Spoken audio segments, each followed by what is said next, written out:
శ్రీమాత్రే నమ. Welcome to జ్యోతిష్య జ్ఞాన దీపిక. ఈ వీడియోలో బుధాదిత్య యోగం గురించి తెలుసుకుందాం. అసలు బుధాదిత్య యోగం అంటే ఏంటి, ఏ సందర్భాల్లో ఈ యోగం ఏర్పడుతుంది, ఎటువంటి ఫలితాలు కలిగిస్తుంది అనేటటువంటిది ఈ వీడియోలో తెలుసుకుందాం.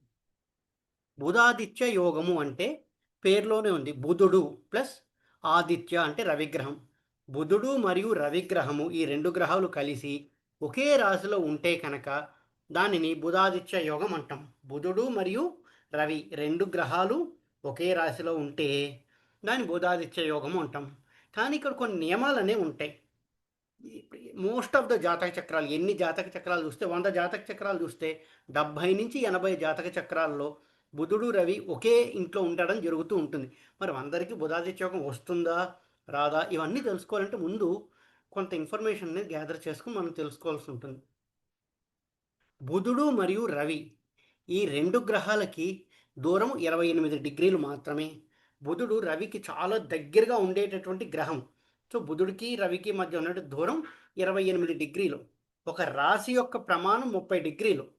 సో ఏ జాతక చక్రం చూసినా రవిగ్రహానికి బుధుడు కలిసి ఉండడం కానీ, వెనక ఉండడం కానీ, ముందర ఉండడం కానీ జరుగుతుంది. అంతకంటే దూరం వెళ్ళదు. ఎందుకంటే రెండింటికి మధ్య దూరం 28 డిగ్రీలే కదా. సో రవిగ్రహానికి బుధుడు కలిసి కానీ ఉండాలి, వెనక కానీ ఉండాలి, ముందర కానీ ఉండాలి. అంతకంటే దూరం వెళ్ళకూడదు.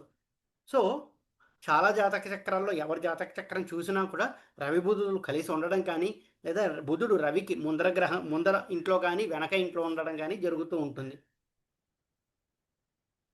మరి బుధాదిత్య యోగం అసలు ఉందా లేదా, ఎవరి జాతక చక్రం చూస్తే రవి బుధుడు కలిసి ఉన్నారు, వాళ్ళకి ఆ యోగం ఉందా లేదా ఎలా తెలుసుకోవాలి అనుకుంటే కొన్ని నియమాలు అనేవి ఉన్నాయి. మొట్టమొదటిది, రవి బుధులకు మధ్య కనీసం దూరం 10 డిగ్రీలు ఉండాలి. కనీస దూరం 10 డిగ్రీలు, రవికి బుధుడికి మధ్య కనీసం 10 డిగ్రీల దూరం ఉంటే బుధాదిత్య యోగం అనేది కొంతవరకు ఏర్పడింది అని చెప్పచ్చు. అంతేకాకుండా ఈ యోగం కనుక ఏర్పడాలంటే ముఖ్యంగా ఈ రవి బుధుల కలయిక, ఈ రవి బుధుడు అనేటువంటి గ్రహాల కలయిక మేషరాశిలో కానీ, మిథున రాశిలో కానీ, సింహరాశిలో కానీ, కన్యా రాశిలో కానీ ఉండాలి. మేష, మిథున, సింహ, కన్య ఈ 4 రాశుల్లో ఏర్పడాలి.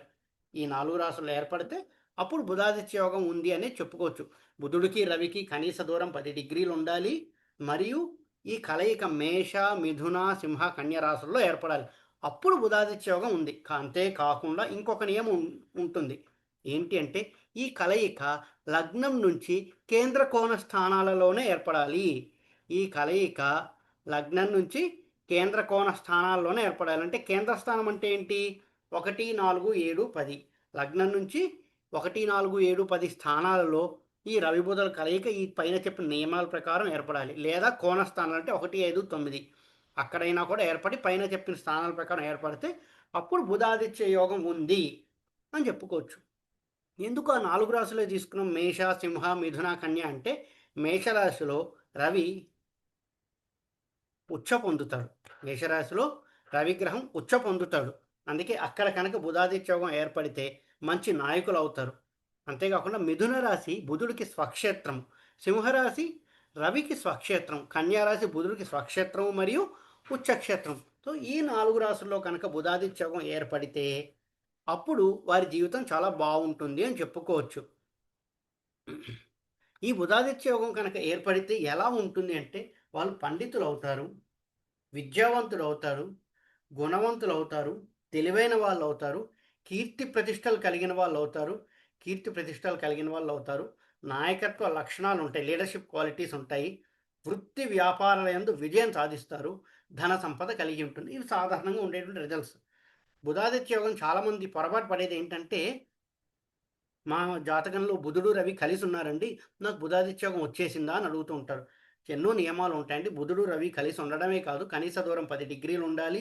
లగ్నం నుంచి కేంద్ర కోణాలలో ఈ యోగం ఏర్పడాలి. కేంద్ర కోణాల్లోనే ఈ యోగం ఏర్పడితే చాలా బలంగా ఉంటుంది అప్పుడు. అంతేకాకుండా ఆ చెప్పినటువంటి రాసులు మేషరాశి, మిథున రాశి, సింహరాశి, కన్యారాశి ఈ రాసుల్లో ఏర్పడాలి. ఇక ముఖ్యమైనటువంటి ఒక విషయం ఏంటంటే ఎప్పుడైనా సరే బుధాదిత్య యోగం ఏర్పడింది, అది లగ్నం నుంచి కేంద్ర కోణాలలో ఉంది అంటే 1, 4, 7, 10, 1, 5, 9 స్థానాల్లో ఉంటే వాళ్ళు ఖచ్చితంగా మ్యాథమెటిక్స్ చదువుతారు.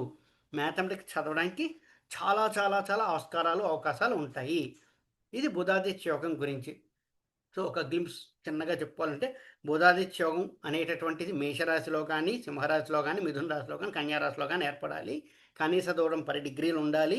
లగ్నం నుంచి కేంద్ర కోణ స్థానాల్లో ఏర్పడితే అప్పుడు మాత్రమే బుధాదిత్య యోగం స్ట్రాంగ్గా ఉంది అని చెప్పుకోవచ్చు. ఆ యోగం ఉన్నవారికి డబ్బులు బాగుంటాయి, తెలివైన వాళ్ళు అవుతారు, విద్యావంతుడు, గుణవంతుడు, పండితుడు. పండితుడు అంటే వాళ్ళు చేస్తున్నటువంటి వృత్తిలో కానీ, వాళ్ళు నేర్చుకున్న విద్యలో కానీ మంచి పాండిత్యం ఉంటుంది. జ్యోతిష్య విద్య అనేది వస్తుంది, వాస్తు శాస్త్రం అనేది అర్థమవుతుంది, కీర్తి ప్రతిష్టలు కలుగుతాయి, ప్రభుత్వ సత్కారాలు లభిస్తాయి, అధికారుల నుంచి మన్ననలు పొందుతారు, నాయకత్వ లక్షణాలు లీడర్షిప్ క్వాలిటీస్ ఉంటాయి, వృత్తి వ్యాపారంలో విజయం సాధిస్తారు, ధన సంపద కలిగి ఉంటుంది. ఇవి బుధాదిత్య యోగం వలన ఏర్పడేటటువంటి ఫలితాలు.